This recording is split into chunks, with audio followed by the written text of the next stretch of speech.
Do I think that the new cannabis consumption methods are leading to more addiction?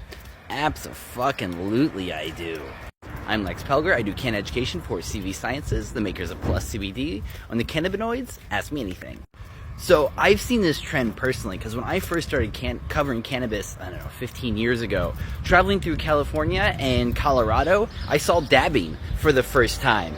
And I had no idea how intense it was until the first time it literally knocked me out. I was a little bit unconscious there for a bit, and I was more high in a more unpleasant way than I knew was possible. And that's a pretty common story that you heard back then.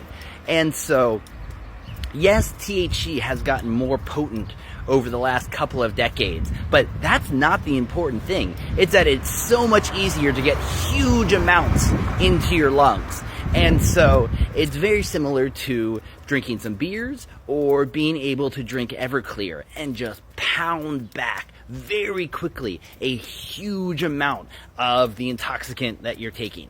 One of the truisms of addiction is the easier it is to press the button, the more you will press the button. And there is a dopamine rush, I believe, that comes with a heavy ingestion method like dabbing that leads to more addictive behaviors, as well as you're just getting more of a hit. And the cannabinoids also activate your dopamine receptors of themselves, but also any behavior can become an addiction, and there's something very addictive in the very nature of dabbing, as well as the culture that's around it. I mean, I haven't seen a ton of it, but I saw enough to know how gross it was. To see these dabbing conventions where it's just bros pushing it way too hard with way too much.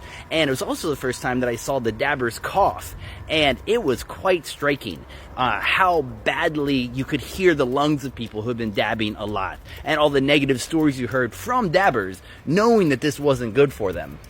It actually speaks to the safety of cannabis for the lungs overall, that it takes that huge levels of cannabinoids for it to eventually start doing some damage. So there are my thoughts on dabbing. I would be curious what you have to say. I do personally believe that it's probably leading to more incidences of schizophrenia, more incidences of true cannabis use disorder where people are messing up their lives over it, and that overall those moderate negatives of cannabis that I think any sane person or reasonable person will agree with, dabbing is a way to take those moderate harms and actually get them to a place where they can get pretty intense. So, not that I would ever want to stop any kind of ingestion method. That's not how the world works. But I do think that we should be honest that dabbing is a way to make cannabinoids more harmful and available in a more addictive pattern.